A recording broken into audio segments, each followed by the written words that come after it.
عملنا الكولا في البيت ومكونات بسيطة جدا جدا جدا. تعال نجرب.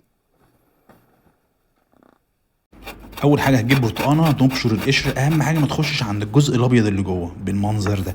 بعد كده هنجيب ليمونايه خضره وبرده نفس الكلام هنبشرها برده ما تخشش عند الجزء الاخضر، لان انت لو دخلت عند الجزء الابيض اللي جوه هيحصل مراره واحنا مش عايزين نوصل للمرحله دي. بعد كده هتجيب ليمونه صفرة، يبقى احنا اخضر وبرتقاني واصفر، الوان لذيذه بصراحه. وهتبشر برضو نفس الكلام وما تخشش عند الجزء الابيض اللي جوه، دي اهم حاجه. بعد كده في الاخر هتحطهم في بوله مع بعض وتحط عليهم معلقه كزبره كبيره وعودين قرفه. دي المكونات. خلاص احنا كده بنخلص. وتدق كل المكونات دي مع بعض بحيث ان الزيوت اللي فيها تنزل مع بعض وتندمج مع بعض، فهتدقها وتنعمها خالص زي ما انا وريتكم. الليمون اللي احنا بشرناه هو والبرتقال والكلام ده هناخد من كل واحده النص بتاعها بحيث ان احنا نعصره على المكونات بتاعتنا لما تنزل على النار. فدي الليمونه الصفراء والليمونه الخضراء ونص البرتقانه. ويلا بينا نخش على النار. هنحتاج كوبايه ونص سكر هينزلوا على النار في طاسه، كوبايه ونص ميه. حلو. بعد ما بتنزل بتدوب بحيث ان لما الكراميل ده يدوب خالص في الميه هتنزل بعد كده من المكون اللي احنا دقيناه اللي هو البرتقال والقشر والكلام ده.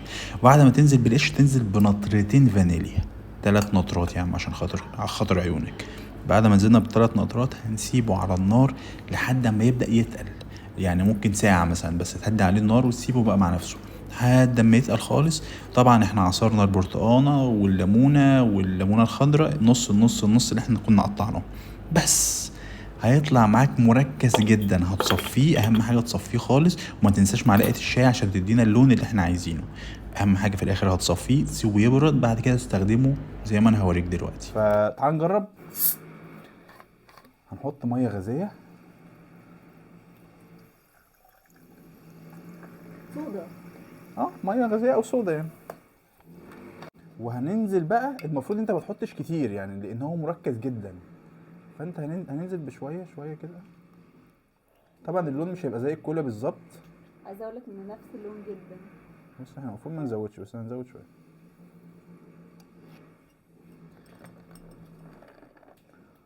واو، انا خايف على المفرش.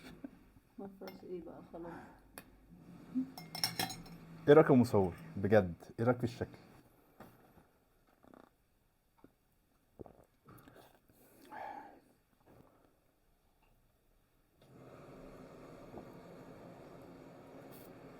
هدوء.